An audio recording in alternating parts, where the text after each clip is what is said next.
अस्सलाम वालेकुम वीवर्स, मैं आफाक अहमद हूँ और आप देख रहे हैं स्मार्ट बर्ड फार्म। वीवर्स, मेरे एक सब्सक्राइबर हैं, उन्होंने कल परसों एक सवाल किया था और बड़ा मायने खेज सवाल था। मैंने भी काफ़ी सोचा है और बहरहाल ये है कि मैं काफ़ी सारी जो मैंने पीछे वीडियो बनाई है मैं उनके अंदर इस चीज़ की थोड़ी सफाई देता रहा हूँ। बहरहाल फिर भी मैं कोशिश करूँगा कि मैं आपको अच्छे तरीके से एक्सप्लेन कर सकूँ। मीरपुर ख़ास से हमारे एक सब्सक्राइबर हैं, मोहम्मद समी। तो समी भाई ने सवाल किया था कि आप सस्ते बर्ड में काम क्यों करते हैं। यानी कि मेरे पास फिंचेस हैं, मेरे पास जावा हैं और अब मैंने जो डाला है तो मैंने सिल्वर डव डाली है। तो और थोड़े से मेरे पास रिंग नेक हैं, कांटे। तो असल में देखें, मकसद ये है भाई, मैं आपको बतला दूं कि मार्केट के अंदर जब आप एक न्यू बर्ड फार्मर की हैसियत से आप जाते हैं ना। अच्छा, नए का मतलब मैं फिर भी बतला दूं कि भाई नए का मतलब ये नहीं है कि आपको सिर्फ 2 महीने 3 महीने हुए इस काम में। जो 2-3 साल भी इसके अंदर लगाए हुए होते हैं ना, वो भी नए ही होते हैं। वो उनकी, क्योंकि देखिए मार्केट के अंदर, मैं एक हमारे एक बुजुर्ग थे, वो कहा करते थे कि बोला यार, ये जो मनी चेंजर्स होते हैं ना मार्केट के अंदर, नोट लेकर नोट देते हैं, बोला उनका काम भी बगैर वाकफियत के नहीं चलता। क्योंकि वो तो, अब वो तो बिल्कुल यूँ समझ रहे, नोट के बदले नोट दे रहे हैं, उसके अंदर 2 नंबरी तो कुछ नहीं है। लेकिन बोला उनके भी लगे बंदे कुछ गाहक होते हैं जो उन्हीं से मनी चेंज करवाते हैं। तो ये आपको टाइम लगता है अपनी मार्केट बनाने में।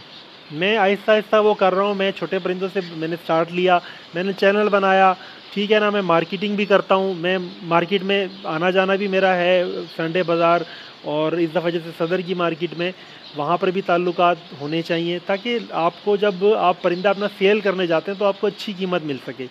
अब होता ये है कि भाई अब यूँ समझ लें कि मैं, अब मेरे पास रिंग नेक कलर में या कलर रिंग नेक की बड़ी वैरायटी में नहीं है, ठीक है ना। अब मैं कल को एक दो जोड़े ला के रखता हूँ, ठीक है, वो मेरे पास ब्रीड निकल आती है, मैं वो आगे बेचने के लिए जाता हूँ।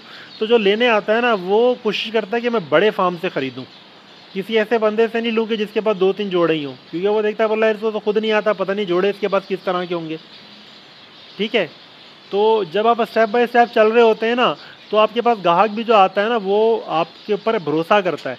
अब मेरे पास फिंच लेने को आता है, वो जब देखता है ना 250 पेयर 300 पेयर लगा हुआ है, तो उसको ये अंदाज़ा होता है कि यार ये इस बंदे को काम आता है, ये चीज़ देगा ना तो इसके पास चीज़ अच्छी होगी। 250 पेयर लगाए हुए तो इसने लाज़मी बात है अच्छी ब्रीड लगाई हुई होगी।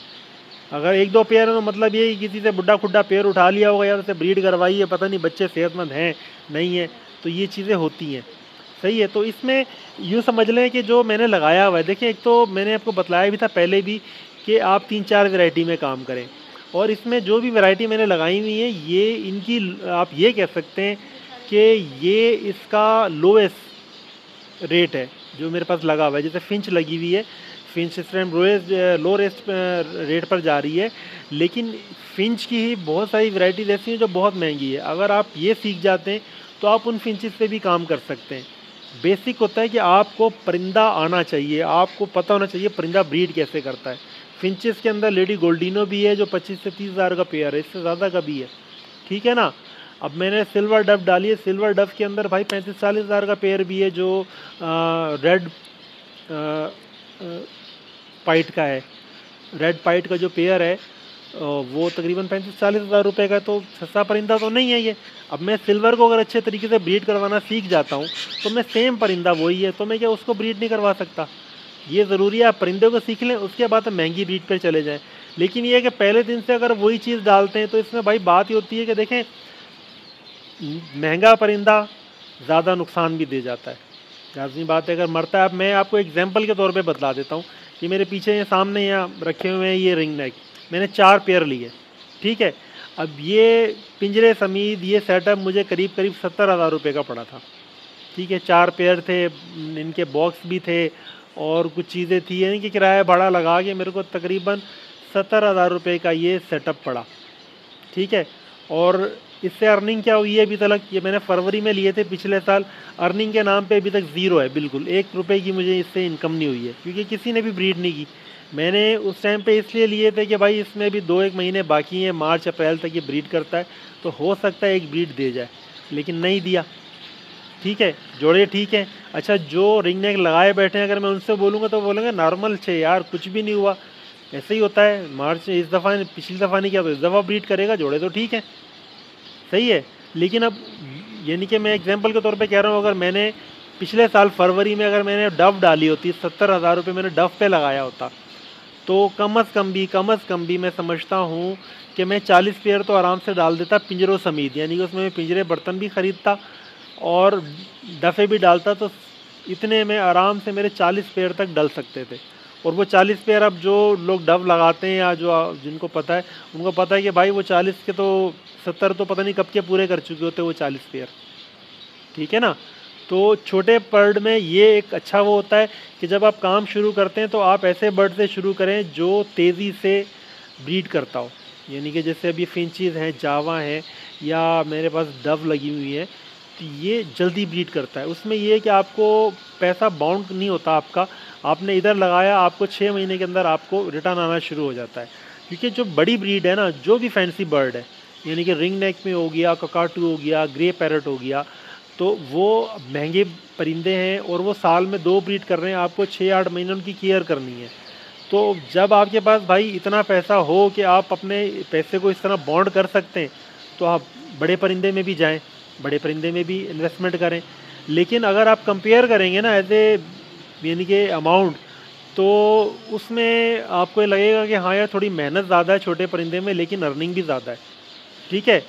थोड़ी मेहनत कम है बड़े परिंदे के अंदर, उसमें रिस्क भी ज़्यादा है भाई। अब ग्रे पैरट का मैंने भी पिछली वीडियो में, मैं जब वहाँ सदर में था उनसे मैंने पूछा, उन्होंने पेयर बताया 1,70,000 रुपये का 5 पेयर का, वो तकरीबन कह रहे थे 5 साल का पेयर है और रेडी टू ब्रीड है। अब जब ये एक बात होती है ना कि भाई रेडी टू ब्रीड है, तो इसमें मैं तो एकदम से ना माथा ठनकता है भाई कि यार एक रेडी टू ब्रीड पेयर बंदा क्यों बेच रहा है, एक चीज़ तो कमा के दे सकती है वो क्यों बेच रहा है। मैं किसी के यूँ समझ लें कि मैं उस पर शक नहीं करता कि भाई दूसरे की नीयत पे वो हो सकता है उसकी कोई मजबूरी हो या वो इसी तरीके से बेचता हो, लेकिन 5 साल एक पेयर को पालने के बाद जब ब्रीड का टाइम होता तो बंदा क्यों बेचेगा, कुछ ना कुछ वजूहत हो सकती हैं। तो जब तक आप एक परिंदे को अच्छे तरीके से सीख नहीं जाते, जब तक भाई मेरे ख्याल में तो रिस्क नहीं लेना चाहिए। हाँ, इसमें ये कि आप एक दफ़ा जैसे मैंने ग्रीन नेक से शुरू किया, ग्रीन पैरट से, तो आप यहाँ से शुरू करें, ठीक है ना। उसमें ये हो जाएगा कि जब आपने शुरू कर लिया एक परिंदे को, उसमें आपने सीख लिया, आपको पता चल गया कि भाई ये अडल्ट होता है तो इसकी क्या निशानियाँ हैं, ये पट्ठा होता है तो इसकी क्या निशानियाँ हैं, ये ब्रीड पर आता है तो इसकी क्या निशानियाँ हैं, ये ब्रीड करता है तो इसके पट्ठों की क्या निशानियाँ हैं, इसके अंडे कितने निकलते हैं, ये फर्टाइल अंडों का इसका क्या हिसाब होता है, सब कुछ ये चीज़ें वो आपको जब समझ में आ जाए, उसके बाद इसी में आप कलर में चले जाएँ। अब ग्रीन रिंग नेक का आपको कलर का पता है, जो ग्रीन रिंग नेक में कलर का पेयर है वो 8-8, 10-10 लाख रुपए तक है। अब ट्रिपल फैक्टर में भी आ रहे हैं ये, ठीक है, ट्रिपल फैक्टर में भी आ रहे हैं ये लोग, ये येलो ग्रीन आ रहा है, ब्लू ग्रीन आ रहा है, और उसमें यानी कि मैंने एक पेयर देखा वो ग्रे भी था एक ही वक्त में, उसका सीना वाइट था, पर ग्रे थे, और बैक से वो पर्पल जिसको कहते हैं हम, पर्पल कलर था, ठीक है। तो इस तरीके से भी है। अब इसमें अगर आप इस परिंदे को सीखे हुए तो आप बहुत दूर तक एक वैरायटी को सीख जाते हैं, आपको एक्सपीरियंस हो जाता है। इसमें आपकी इन्वेस्टमेंट भी कम हुई और आपने परिंदा भी सीख लिया। मैंने सिर्फ इसी कारण से लगाया, 70,000 रुपये मेरा भी बॉन्ड है, मैंने लगाया हुआ, मैंने आपको बताया ना मेरा भी बॉन्ड हुआ हुआ है। लेकिन बात यह है कि भाई सीखने के लिए इतनी कुर्बानी तो देनी ही पड़ेगी, सही है। अच्छा, जो हमारे पास सिल्वर डव है उसका ये है कि भाई इस पर मैंने अभी जो इन्वेस्टमेंट की है वो सिर्फ इसीलिए की है कि मैं इसके अंदर अभी इंशाल्लाह वैरायटीज़ लेकर आऊँगा। मैंने सिल्वर का कर लिया है, इसमें सिल्वर और के साथ मैंने रेड, इसके भी पेयर में इंशाल्लाह मेरे पास एक पेयर इंशाल्लाह आने वाला है, ठीक है। एक मैं इसके अंदर डालना चाह रहा हूँ पाइट का, ठीक है ना, डायमंड पाइट का, और एक पेयर इंशाल्लाह मैं डालना चाह रहा हूँ इसमें फोन पाइट का, रेड पाइट जिसको हम कह देते हैं, ठीक है ना। तो इंशाल्लाह जब ये सारी वैरायटी हो जाएगी, और मैंने आपको बताया भी वीडियो में, मैं चाह रहा हूँ कि भाई मैं ये 4-5 वैरायटी जो सी है डव की ये करके इनको पहले मैं यहीं पे इनको बढ़ाऊँगा, और मेरे पास जब 100 पेयर हो जाएंगे तो मैं अपनी जो छत के ऊपर है वहाँ इनकी सेटिंग बनानी है मुझे। तो ये एक तरह से मैं स्टेप बाय स्टेप चल रहा हूँ। और ये तो व्यूअर्स ये आज की वीडियो थी, इंशाल्लाह नेक्स्ट वीडियो में फिर से मिलेंगे आपसे। अभी के लिए इजाज़त चाहूँगा, वीडियो काफ़ी लंबी हो गई है। अल्लाह हाफिज़।